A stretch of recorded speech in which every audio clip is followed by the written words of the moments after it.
Boa noite a todos. É sempre um prazer estar aqui com vocês.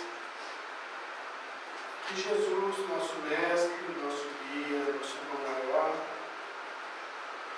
o excelso amigo de todas as horas, que nos ampara, que esteja com todos nós. Nós vamos falar hoje a respeito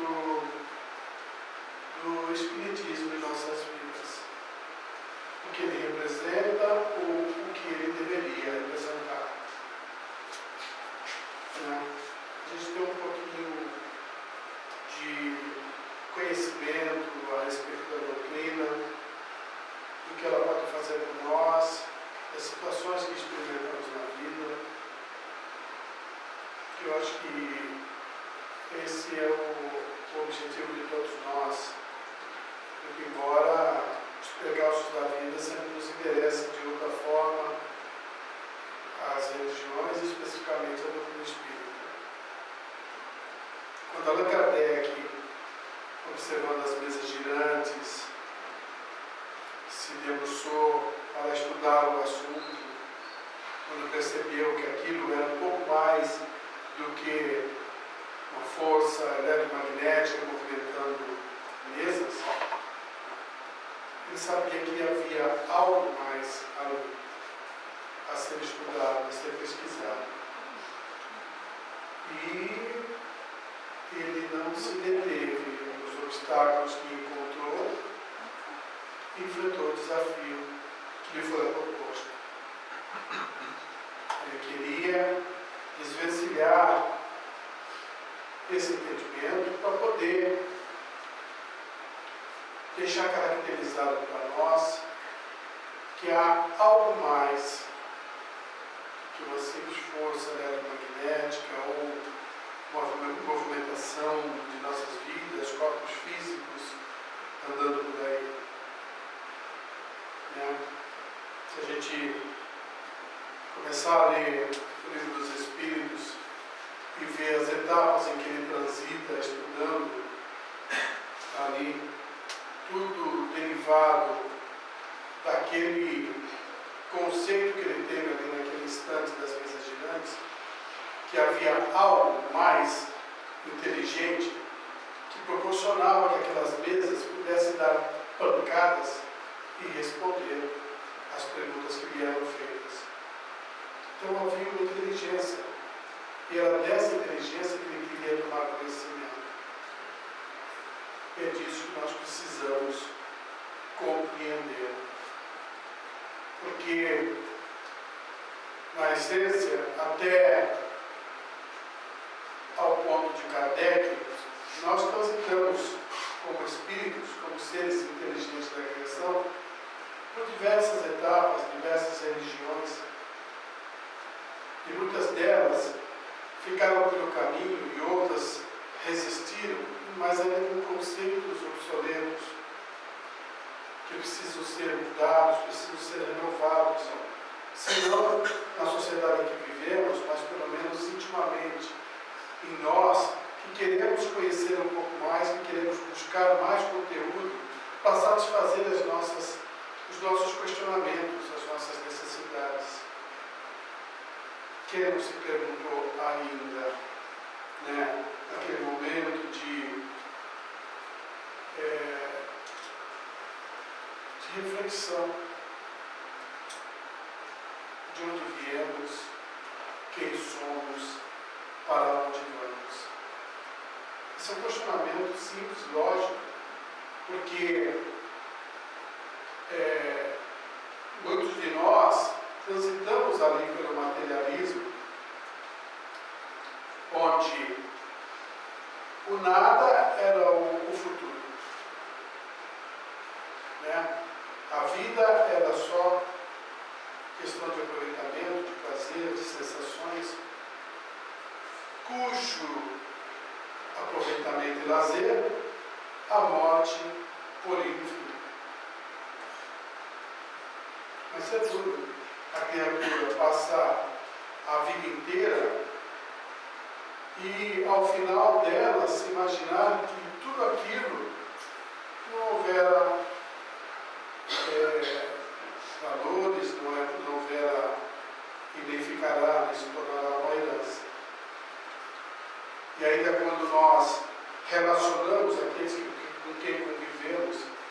procurar saber o que foi feito daqueles que estiveram entre nós, daqueles as quais nós amamos.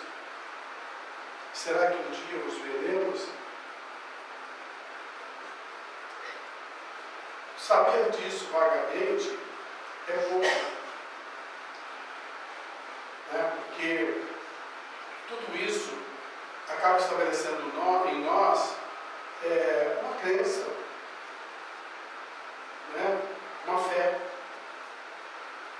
E todos nós que estudamos a doutrina espírita sabemos que não há mais espaço na humanidade para a fé irracional. O que é a fé irracional?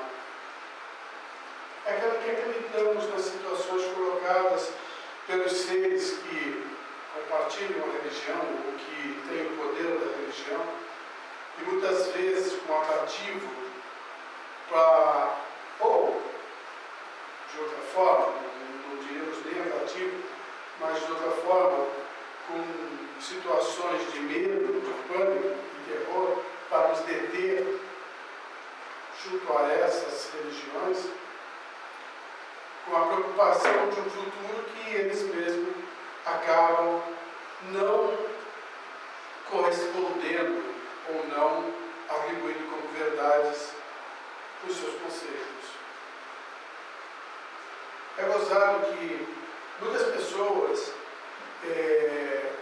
quando começam a conhecer a doutrina espírita, e até outras que, por curiosidade, querem conversar com alguém que conhece sobre o assunto, o tema básico, principal deles é a reencarnação. É curioso isso, as pessoas querem que a doutrina espírita torne como veracidade a reencarnação. Olha só, o que provoca, o que faz o desconhecimento. As criaturas querem saber de algo que é uma lei natural. Se pudéssemos falar que a doutrina espírita tem um dogma, seria este. Porque a reencarnação não é da doutrina espírita, é uma lei natural. É de todos os tempos, de todos os povos. Todos os povos, os mais antigos, eles podiam acreditar nos deuses, em Deus, ou fosse qualquer outro conceito religioso. Mas uma coisa eles tinham consciência, da preservação do espírito. Tinham a certeza de que existia algo além do corpo físico e que esse se preservaria após a morte. Então, a criação, a construção dos dogmas das religiões como um atrativo ou como um impositivo para que as criaturas se permanecessem nelas, acabaram construindo nessas criaturas e dando força àquilo que hoje a doutrina espírita combate, que é o materialismo. O materialismo é a doutrina, o culto que aniquila a vida futura. Ainda é presente nos tempos de hoje, apesar de todos os conceitos religiosos, todas as relações que se estabeleceram de conhecimento na Terra, ainda há criaturas que se mantêm materialistas, até algumas semanas da morte, mais ou menos. Conheci várias assim. Criaturas que nunca tiveram nada, nenhum problema de saúde, problemas outros, corriqueiros, né? Que não há uma criatura que não sofra ou padeça sobre a terra de aflições, angústias de todos os jaés.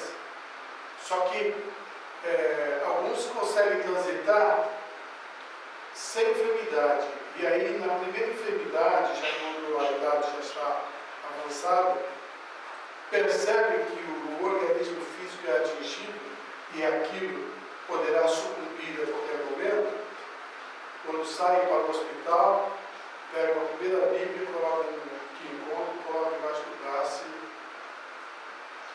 e vão com Deus. É bem assim.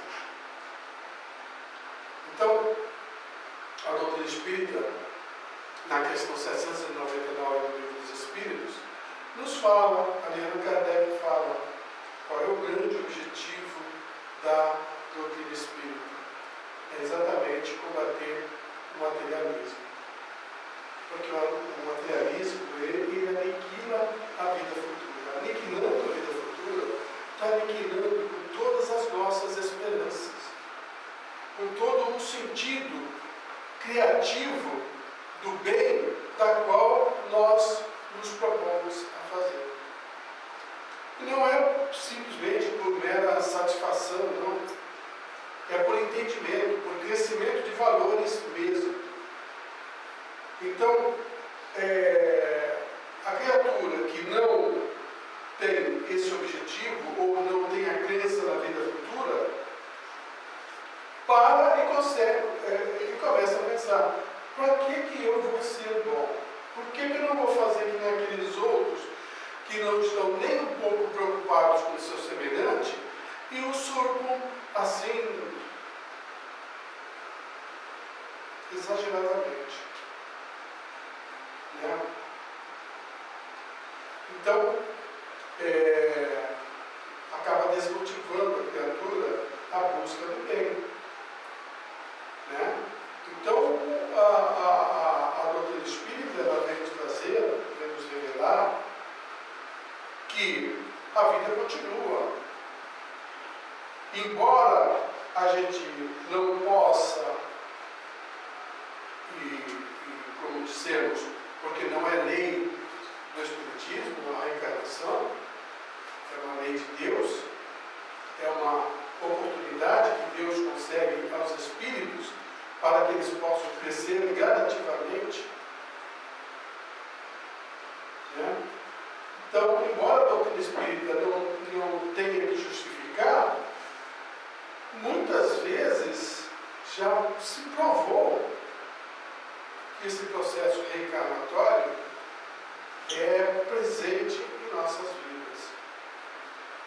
Já passou até em comentários televisivos, jornalísticos, situações comprovadíssimas, né, da reencarnação. Mas não é esse ou é essa nossa preocupação. Se a gente tem o conhecimento de que ela continua, de que a vida se propaga em inúmeras situações, nos enseja várias oportunidades, a nossa preocupação é saber como nós andamos nessas reencarnações. E é isso que o Espiritismo se propõe, nos auxiliar a transitar por essas reencarnações. Mas é preciso o quê? Nós nos despojarmos do orgulho que ainda carregamos, né, para humildemente aceitar que não compreendemos ainda o que Deus requer de nós e nos debruçarmos ao estudo para entender, ou pelo menos tentar absorver um pouco do que a doutrina fala, do que nós somos. É muito fácil chegar aqui e falar a vocês, falar numa plateia, falar num curso de estudo, que nós somos os seres inteligentes da criação e temos várias oportunidades de aprendizado, em várias etapas reencarnatórias, tudo aquilo que nós já cansamos de ler, mas que ainda não aprendemos. Não serei eu, não será outro que virá aqui, não será nem o outro que tentará colocar em cada um dos senhores ou dentro da atividade de vocês, essa é a verdade, porque ela já pode estar até presente, mas muitas vezes ela pode estar dentro de nós, mas ainda está incompatível com a nossa atitude. Porque se sabemos, se temos todo esse conhecimento e sabemos ao que se destina, por que nós não nos aplicamos melhor para fazer isso mais rápido? Porque nós não sempre aplicamos esse conselho aos nossos irmãos que ainda residem na ignorância, agindo erradamente. Então, tudo isso a gente vê como oportunidade. E Deus sempre nos concede oportunidades, seja reparatória dos erros que nós transitamos, dos males que fizemos, que ainda temos que reparar, e temos sim. E aí, o esclarecimento vai nos fortalecer a não ficarmos temerosos por aquilo que temos que experimentar como sofrimento, como angústia. Pelo contrário, o conhecimento vai nos enriquecer, vai nos fortalecer cada vez mais para enfrentarmos com mais coragem, com mais determinação. Então, muda a forma e o comportamento das pessoas. O conhecimento das coisas transforma as pessoas pelos seus valores. O cientista ele não é um cientista porque ele simplesmente sentou no banco escolar e ficou... Não, ele foi pesquisar, foi se informar, foi se melhorar naquilo que ele aprendeu, foi fazer experimentos, foi movimentar a vida. Isso muitas vezes é necessário. E o sofrimento muitas vezes nos leva a isso, a nos mobilizarmos, a nos movimentarmos no sentido de buscar uma melhora, de buscar entender por que estamos experimentando aquilo. Mas o comodismo muitas vezes nos leva a buscarmos apenas a cura. Muitos de nós, outros que frequentam a doutrina espírita, ainda vão em busca daquela condição de cura momentânea. Querem apenas sanar o seu problema momentâneo, aliviar o sofrimento, mas não quer entender a estrutura daquilo, por que experimentamos aquilo. Então a gente tem que entender que tudo aquilo que nós experimentamos na vida, desde o menor mal que a gente possa ser atingido, até o sofrimento maior que possa nos ter alcançado.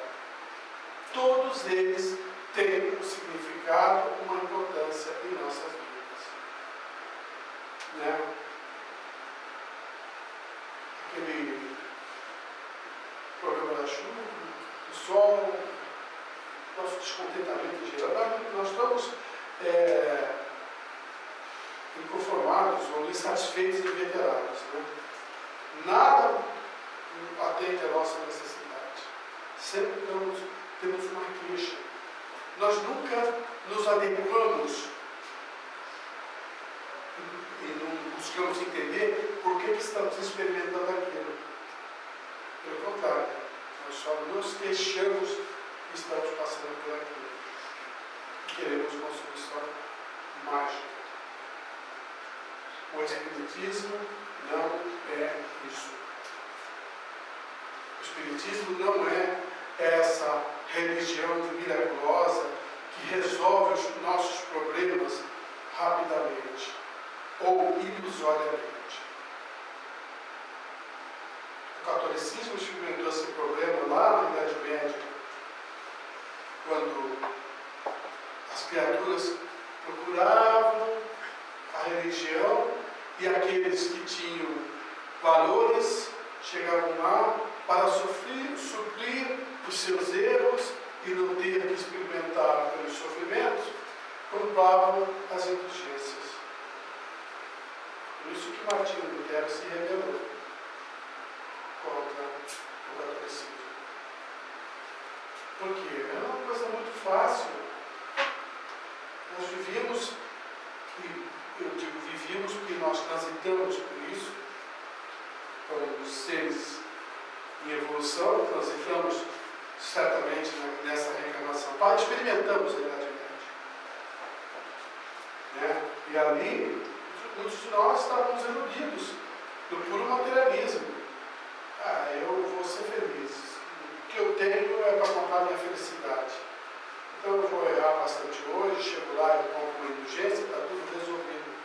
O problema está acertado. Não é assim que funciona. Nós sabemos disso. Nós já falamos muito sobre a lei de causa e efeito. Né? Mas, na realidade, nós temos que falar muito mais de espiritismo. Porque a lei de causa e efeito também não é uma lei natural, é uma lei de Deus. É a oportunidade que Deus nos concede de reparação do mal que fizemos. Dissemos que transitamos pela Idade Média e transitamos mesmo. Ali, ou nós sofremos ou fizemos sofrer. Como dizem outros palestrantes, ou estávamos na fogueira ou estávamos acendendo. Então, ainda temos muito a reparar. Isso temos consciência. Mas o que fazer? Qual o melhor caminho? É buscar pelo entendimento, crescer intimamente os nossos valores e nos prepararmos para isso. E quando eu digo nos prepararmos, não é simplesmente o ato da caridade. Não é simplesmente o ato da caridade. Porque a caridade nos ajuda, nos auxilia, faculta que a gente possa se tornar pessoas melhores. Porque a gente acaba, pelo discernimento do bem, a gente acaba enxergando, aquele precisa, aquele está precisando de mim. Então a gente gradativamente vai se tornando melhor, ajudando aos poucos, um a outro e outro.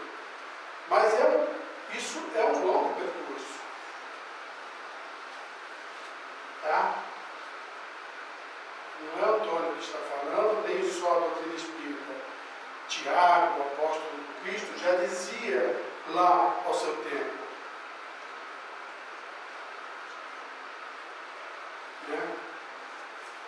Então, a gente tem que ter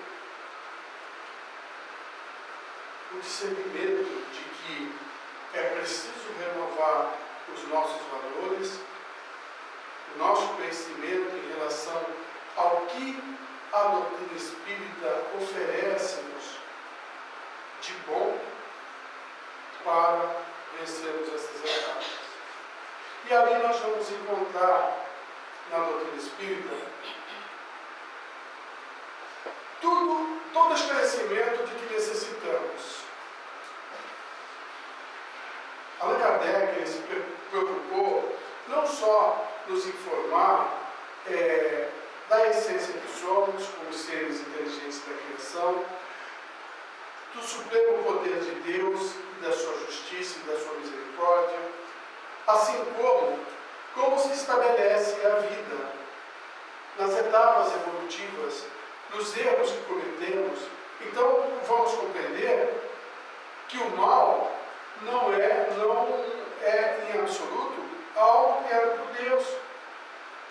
Vamos entender que as pessoas más, ou as pessoas boas, né, não foram Deus que as fez dessa maneira. Isso foi se estabelecendo em nós, pelo conhecimento, pelo desenvolvimento da virtude, ou pela falta dela. Então, as pessoas que ainda agem no mal, e quando eu digo agem no mal, a gente precisa parar e fazer uma reflexão disso. Nós temos um senso de censura muito grande. A gente viu aí no sábado, no domingo, nossa, e as pessoas, muitos se regozijaram com isso, vendo esse clima no nosso país, onde as pessoas estão estabelecendo um momento de rebeldia pelo que se sucede no nosso governo. Né? Então, a gente tem que lembrar o seguinte: quem rouba quem rouba 1 milhão é ladrão, é desonesto. Se nós não roubamos 1 milhão, não sei se roubamos 1, mas de uma forma ou de outra precisamos avaliar se fomos submetidos a isso. Será que, na troca com o meu parceiro que está lá no governo, será que eu faria melhor que ele, ou eu não me deixaria ser seduzido pelo bem material? Eu não digo que a gente não tenha que lutar pelos nossos direitos. Temos sim. Temos sim.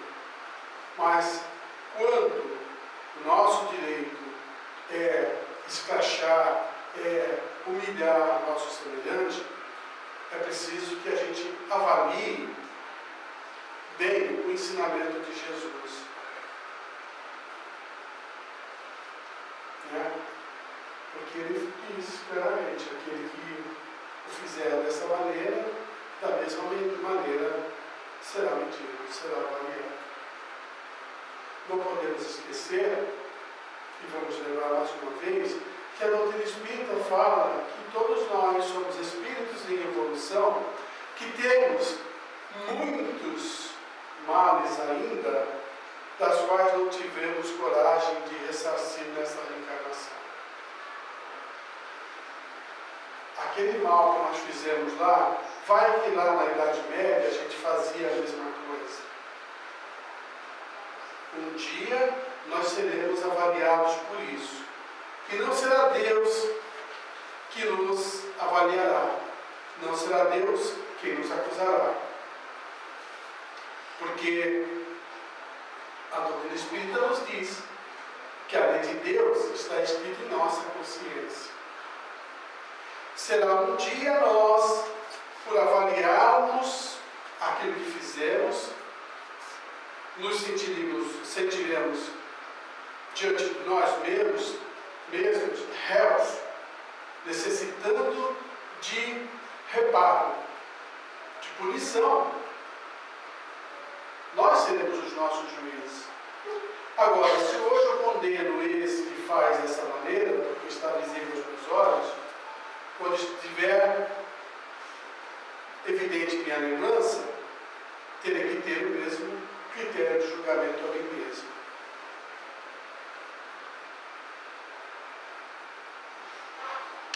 O crescimento espiritual começa pela justiça. Se não houver justiça, não está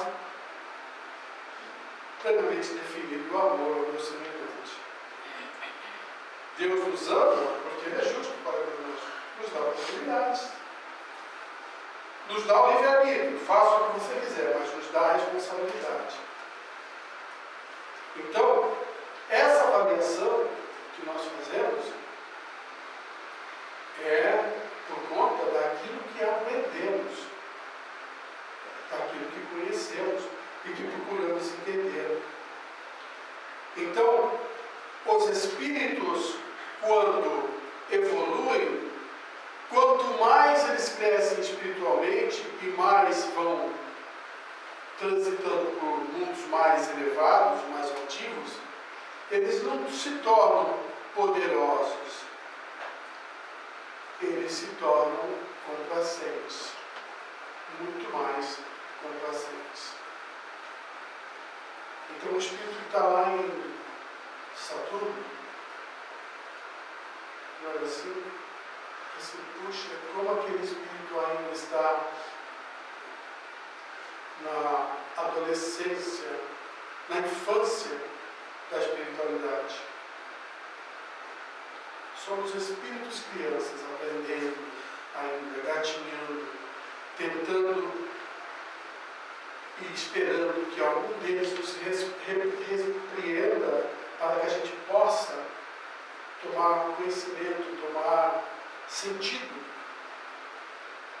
né? E deixarmos de errar. E eles sim, eles têm a angelitude de nos repreender com carinho, com amor, com o sentido de nos conduzir no caminho do bem. Então, a doutrina espírita nos mostra todas essas verdades, né? Fala da vida futura, né? Fala da mensagem socrática que nos revelou como é que a gente faz para se livrar do mal. Está lá, o Allan Kardec perguntou na questão 919 do Livro dos Espíritos: qual o meio prático mais eficaz para que o homem possa fugir ao arrebatamento do mal?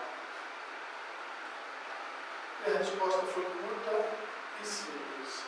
O sábio da antiguidade Evola disse: conhece-te a ti mesmo. Sócrates. Embora, se a gente for pesquisar lá, não foi Sócrates que falou essa frase. Ele a tomou como referência. Essa frase, ela estava escrita no oráculo de Delfos, do deus Apolo, lá na cidade de Delfos, que hoje não existe mais. Está lá naquele oráculo, naquele templo, bem na porta assim: conhece-te a ti mesmo. E se a gente for entender por que Sócrates tomou aquilo como sua referência, é porque ele aplicou em sua vida. O conhece-te a ti mesmo não é só a gente nos conhecer, conhecer as nossas qualidades e as nossas virtudes. Porque se a gente fizer esse censo em nós, a gente vai achar lá: ó, eu sou bom aqui, aquilo eu estou gatinhando, aquilo eu estou terrível.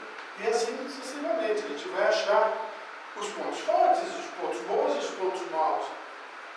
Então, não é só para isso, a gente tem que conhecermos a nós mesmos e tentar compreender da maneira como estamos, como nos portamos no mundo.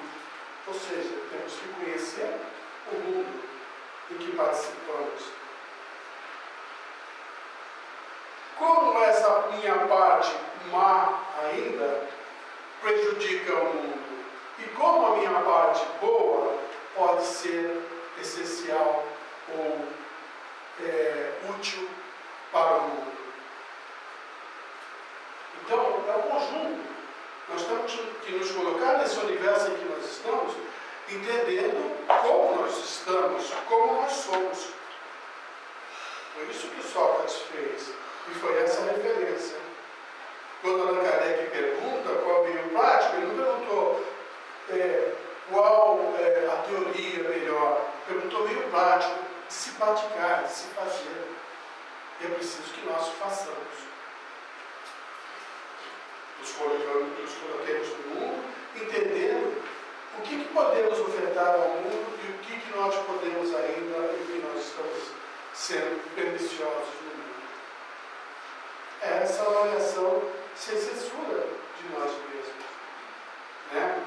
Para aí, então, tentarmos combater esse mal, buscando essência, valores que tem nos conceitos da doutrina espírita. E aí tem uma amplitude de coisas. Tudo isso, gente, que a gente fala da doutrina espírita, ela veio trazer um monte de informação, mas ela não veio por acaso. Ela já veio designada por Jesus antes de sair da terra. Né? Quando ele se reuniu com os apóstolos e informou, olha, chegou, o mandato acabou, vocês vão continuar por aqui? E eles, mestre, não vai, não sei o quê. Ele falou, não se preocupe, eu vou mandar um consolador que vai ensinar, vai recordar tudo aquilo que eu vos ensinei e vai ensinar tudo aquilo que eu não pude vos ensinar. Porque o homem, nós que transitamos lá, não tínhamos inteligência suficiente para entender. Né? Falarmos de reencarnação, tinha um mero pequeno conhecimento lá. Alguns já sabiam. Lá no Tabor, quando houve a transformação, quando Jesus falou da reencarnação de Elias, ele já esteve entre nós, porque o pessoal falou, ele é fulano, esse cara, do João Batista, e ele falou, não, Elias já voltou e muitos não souberam. Então, os que conheciam, tinham já a inteligência avançada, o entendimento avançado, olhou para Jesus, sem comentário, porque qualquer comentário ou outro seria humilhar o seu próximo que não entendeu, mas fez que nem aquele personagem humorístico. Captei, mestre, amado por mim. Então, as coisas que Jesus ensinava, alguns entendiam, outros não. E a doutrina espírita veio esclarecer muitos deles. E veio trazer outros conceitos, outros valores que seriam úteis para nós, para o nosso entendimento, para o nosso crescimento, da qual, quando transitamos por lá, não havíamos aprendido. Mas trouxe aí. A doutrina espírita vai ter que prometer o biconsolador, né? Nós temos que transitar e nos melhorar com o que temos. Né? Não sabemos se terá uma nova revelação ou se terá a limpeza daqueles que ainda trilham na retaguarda, como houvera acontecido em Capela. Né? Então nós somos espíritos que queremos evoluir, que queremos permanecer nessa labuta, ajudando, contribuindo, enriquecendo. Né? Então o propósito da doutrina espírita é essa, nos dar luz, esclarecimento, entendimento. Né? Mas sem o ensinamento de Jesus, nada seria. Eu vou ter que encerrar, eu vou pedir licença, vou ler uma psicografia do Chico Xavier, um poema de Casimiro Cunha, em que ele fala sobre o Espiritismo. Ele diz assim: Espiritismo. Espiritismo é uma luz gloriosa, divina e forte, que clareia toda a vida e ilumina além da morte. É uma fonte generosa de compreensão compassiva, derramando em toda parte o conforto da água viva. É o templo da caridade, em que a virtude oficia. É onde a bênção da bondade é flor de eterna alegria. É árvore verde e farta, nos caminhos da esperança, toda aberta em flor e fruto de verdade e de bonança. É a caridade bendita do bem que aniquila o mal, o chamamento sublime da vida espiritual. Se buscas o Espiritismo, norteia-te em tua luz. Espiritismo